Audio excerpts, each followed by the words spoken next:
in some ways, this is a setback, in some ways, because it leaves Hamas where it is for the time being. It looks like there is a ceasefire peace agreement between Israel and Hamas. Can you just explain exactly how we came to this point? Yeah, well, this idea of a ceasefire, at least a temporary ceasefire, which I think this is being planned, has been running for a long time now. And there have been negotiations, there have been, I think, on a number of occasions, agreement by Israel and rejection ultimately by Hamas. But now we've got to a point where Hamas seem to have agreed a ceasefire deal. I think the Israeli parliament has got to vote on it, or at least the Security Cabinet have got to vote on it before it's finalized from the Israeli side.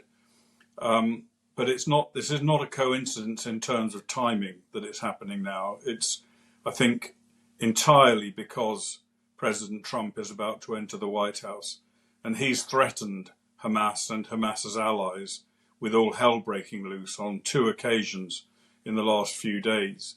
And his Middle East envoy designate has been playing a part in the negotiations in the last few days as well.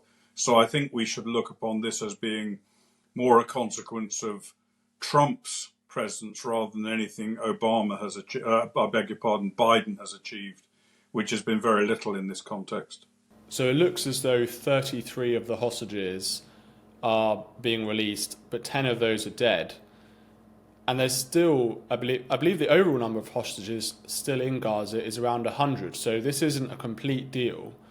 Do you think that this is an acceptable deal for Israel to make? We don't know, it's not clear at the moment exactly how many Palestinian terrorists are being released in return for these hostages. Yeah, I mean, my understanding is that 94 Israeli citizens or people who were kidnapped from Israel on the 7th of October are still being held captive inside Gaza. And we don't know how many of them are still alive. We don't know what condition they're in. We do know the way they've been treated, or those who have been released were treated, talking about sexual abuse, torture, rape, and other forms of ill treatment. And of course, many have been murdered by Hamas.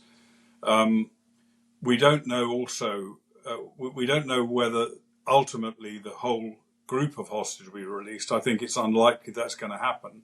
This initial 33, assuming they are released, is a significant number. But I think I would guess it's unlikely that, unless they're really forced to, that Hamas is going to release all of them, because these are their most important bargaining chips in this conflict. And of course, the release of any of the hostages is a major upside, a major upside, and should be extraordinarily highly welcomed. But there are downsides, and one of those downsides is what you mentioned, which is the number of Hamas terrorists that are slated to be released. We don't know the number yet, or at least I don't know the number, but I can guess it's going to be quite a significant number, more than the 33 Israeli hostages released. And let's not forget who these people are. These are terrorists who have been either convicted of or are strongly suspected of being detained because they've carried out terrorist attacks. And there's every likelihood when they are released, somehow in due course, they will return to terrorism. So that's a major downside. The other downside, I think, to this, from Israel's perspective, is that it does give Hamas something of an opportunity for survival. Now, my understanding of the terms of this deal, and I don't think any of us know yet exactly what those are that Israel will retain military forces controlling the border between Egypt and Gaza, which is critical to starving Hamas of resupply of weaponry and other resources, and also in other strategically important parts of Gaza. So there will be a continuing Israeli presence in Gaza, at least for the time being. But the opportunity it potentially gives Hamas is to retain control of the civilian population in Gaza. They've been destroyed to the extent they can't really pose a major threat to Israel, even though they've killed quite a few Israeli soldiers in recent days. They can't pose a threat any longer of the sort of 7th of October threat. But they can still, at the moment, still control large parts of the Gazan population.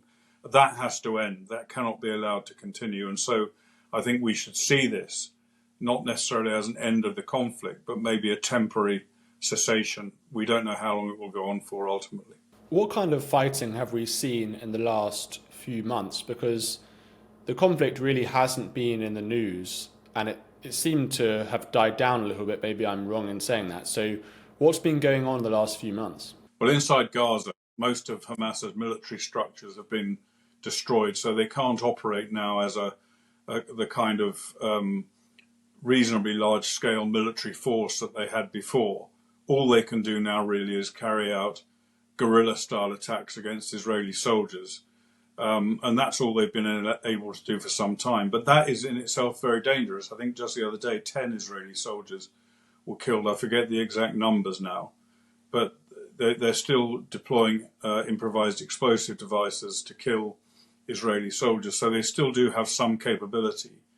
But the fighting has been, as you suggested, has been at a less intense level for some months now than it has been in the past. But it's far from over.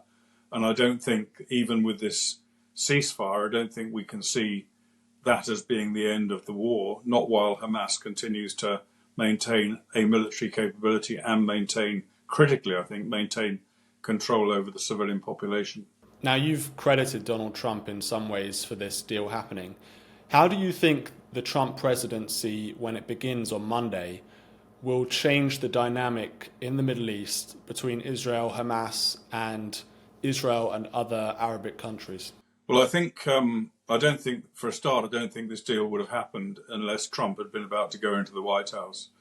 And I think we should see it as part of we should certainly see Israel's compliance with the proposed deal, which, assuming that happens, as part of a wider strategic plan that's been agreed between Prime Minister Netanyahu and President-elect Donald Trump for how to deal with this overall conflict. And of course, Israel's got a hand on Hamas, on Gaza. It doesn't require much assistance. It does require support from the US, but it doesn't require direct military assistance from the US to conclude it. And the same really pretty much applies in Lebanon. But the major issue, the major problem in the Middle East now is Iran. And so far, President Biden has restrained Israel from carrying out really serious military action against Iran, which they have wanted to do. But of course, to do that, it does require indirect US military assistance, and it requires US diplomatic cover as well. And I think that I would guess, I don't have any inside knowledge of this, but my guess is that Prime Minister Netanyahu and President Trump will have agreed on how this is to be dealt with. And my hope is, and my expectation is, that Israel will be given a free hand to take care of Iran's nuclear program by military action. That's overdue. It's essential because that nuclear program threatens not just Israel, but the whole of the Middle East and the world. And I think that Trump understands that. I hope Trump understands that and will give the go-ahead to Israel to do what it needs to do. That in turn, of course, a decisive attack against the Iranian nuclear program could lead to the fall of the Iranian regime, which is weak now. It's weaker now than it's ever been since it was first came into power in 1979. It's lost its major terrorist proxies in the Middle East to a large extent. It's also lost Syria, which was critically important territory for Iran to exercise control across the Middle East. And therefore it's very weak, and it's in many ways the Ayatollahs are ripe for the picking now, and I think that's probably because of the likelihood of that happening is increased with Trump coming into the White House. Couldn't giving Iran or giving Israel a free hand in Iran, would that not escalate things? Could that not lead to a major conflict in the Middle East, which could be or could have disastrous consequences for the West?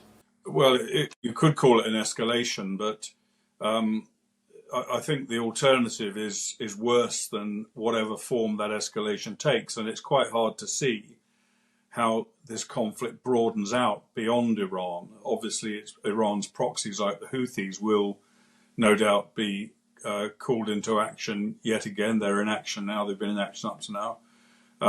But apart from that and its other proxies in the region, which have been severely written down, as I mentioned, apart from that, Iran doesn't have too many allies. Russia's certainly not in a position, in my opinion, to get directly involved in this conflict now with all that's going on in Ukraine. China, I don't think, has any great interest in getting involved directly in a military conflict, and that really leaves Iran pretty isolated, and almost at Israel's mercy. So yes, it could expand in a way that perhaps we can't foresee, but I think the consequences of that are going to be much less than the consequence of Iran eventually getting a nuclear weapon, which it's certainly on the path to doing.